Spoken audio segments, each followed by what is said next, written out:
ભાજપમાં જોડાયેલા કોંગ્રેસના નેતાઓને ગેનીબેન ઠાકોરે ગણાવ્યા સ્વાર્થી લોકો ભાજપમાં જોડાય છે તેવું નિવેદન ગેનીબેન ઠાકોરનું। કોંગ્રેસનું પલ્લું ભારે થશે ત્યારે આ બાજુ આવશે તેવું નિવેદન આપ્યું। સામ દામ દંડ ભેદની નીતિથી વશ આગેવાનો ભાજપમાં જોડાય છે। ખોટા કેસી રાજનીતિના દબાણમાં આવી આગેવાનો નિર્ણય લેતા હોવાની વાત ગેનીબેને કરી।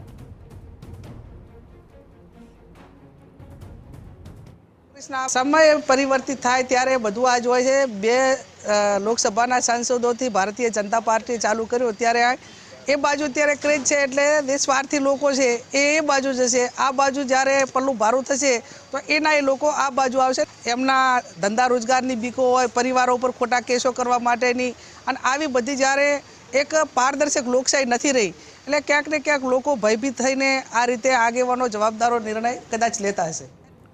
કોંગ્રેસ છોડવાના સવાલ અંગે ગેનીબેન ઠાકોરનો સ્પષ્ટ જવાબ। હું જીવું છું ત્યાં સુધી કોંગ્રેસ છોડવાની નથી।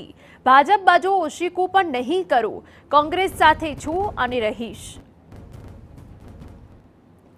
अनेक वक्त 20 वर्षથી इंटरव्यू आपू छूं के हूँ जीवूं ने जागू त्यां सुधी कोंग्रेसमां रहेवानी छुं अने भारतीय जनता पार्टी सामे ओछी कोण नथी करवानी। सौथी वधारे लोकोना मुद्दा माटे होय के एमना अन्याय सामे होय तो छेल्ला 20 के 28 वर्षથી सौथी साची वातमां सरकार सामे लड़वानो रेकॉर्ड मारो हशे।